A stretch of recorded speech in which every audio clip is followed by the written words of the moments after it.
So we are going to start generation and conduction of nerve impulse. तो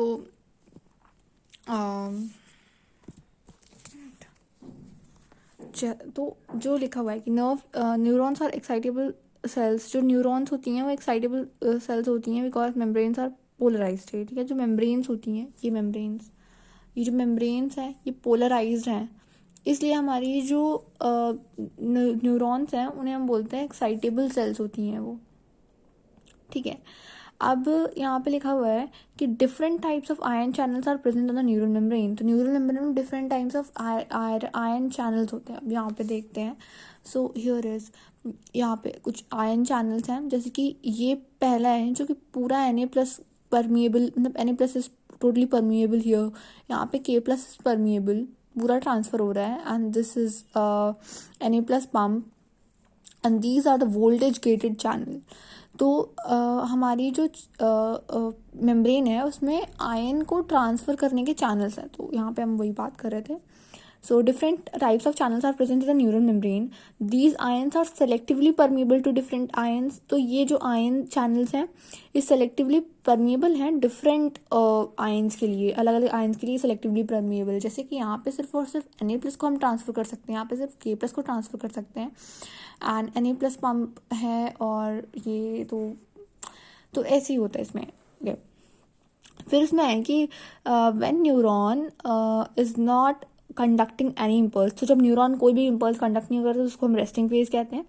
axonal membrane is comparatively more permeable to potassium ion. तो जो हमारी axonal membrane है, axonal membrane का मतलब है जो ये वाली मेम्ब्रेन है, ये वाली मेम्ब्रेन, मतलब जो एक्सॉन के साइड वाली है, मतलब हाँ, तो ये वाली मेम्ब्रेन जो है these are permeable to K+ ions. ठीक है, and nearly impermeable to sodium ion. तो हमारी जो अंदर वाली है, मतलब एक्सोप्लाज्म में, तो एक्सोप्लाज्म में हमारी ये जो मेम्ब्रेन है अंदर से बाहर हम सोडियम को नहीं कर सकते, पर पोटेशियम के लिए बहुत ही ज़्यादा परमिएबल है.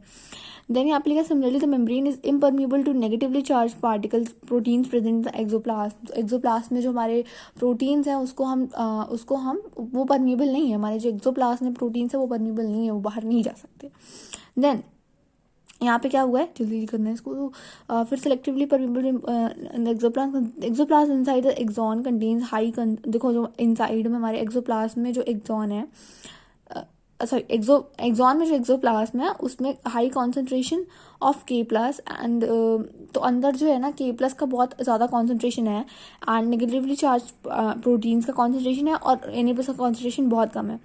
वहीं पे हमारा जो फ्लूइड है उसमें जो है, जो आउटसाइड वाला फ्लूइड है उसमें जो है बहुत K+ का बहुत कम कॉन्सेंट्रेशन है, हाई कॉन्सेंट्रेशन Na+ का है. और इस वजह से यहाँ पे कॉन्सेंट्रेशन ग्रेडियंट फॉर्म हो रहा है, दीज आयनिक ग्रेडियंट्स.